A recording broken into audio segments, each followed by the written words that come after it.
ఎన్నికల్లో ఇచ్చిన ప్రతి హామీని నెరవేరుస్తూ ముందుకు వెళ్తున్నామన్నారు రాష్ట్ర రెవెన్యూ హౌసింగ్ శాఖ మంత్రి పొంగులేటి శ్రీనివాసరెడ్డి. పేదోడి సొంతింటి కలను సాకారం చేస్తున్నామని చెప్పారు. రైతుల కోసం భూభారతి తీసుకొచ్చామన్నారు. యాదాద్రి భువనగిరి జిల్లాలోని మాజీ సీఎం కేసీఆర్ దత్తత గ్రామం వాసాలమర్రిలో ఇందిరమ్మ ఇళ్ల లబ్ధిదారులకు మంజూరు పత్రాలు పంపిణీ చేశారు మంత్రి.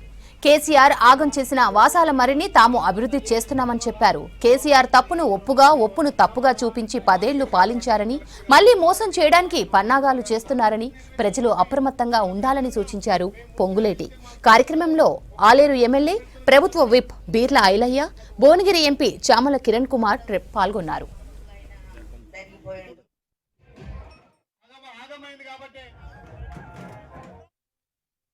ఒక చిన్న గ్రామం వాసాలమర్రినే ఎటువంటి పరిస్థితికి తీసుకొచ్చాడో తన స్వార్థం కోసం ఈనాడు ప్రత్యక్షంగా ఈ గ్రామంలో ఉండి మనం చూస్తున్నాం. అది ఆనాటి పరిపాలన, ఆ పరిపాలన దక్షత. ఎప్పుడు ఎన్నికలు వచ్చినా బొమ్మలు చూపించి ఓట్లు తెచ్చుకోవడం తప్ప, నువ్వు నన్ను గెలిపిస్తే ఇగో ఈ డబుల్ బెడ్రూమ్ ఇస్తామనేవి బొమ్మను చూపించి ఓట్లేంచుకోవటం తప్ప, పట్టుమని ఏ ఊర్లో ఒక 10 ఇళ్లు కట్టిన సందర్భాలు లేదు. ఒక 10 మంది పేదవాళ్ళకి ఉపయోగపడ్డ కార్యక్రమం ఆనాటి ప్రభుత్వం చేయలే. ధనిక తెలంగాణ రాష్ట్రాన్ని ఇందాక మిత్రులు చెప్పినట్లు 8,19,000 కోట్ల అప్పు అయితే చేశారు.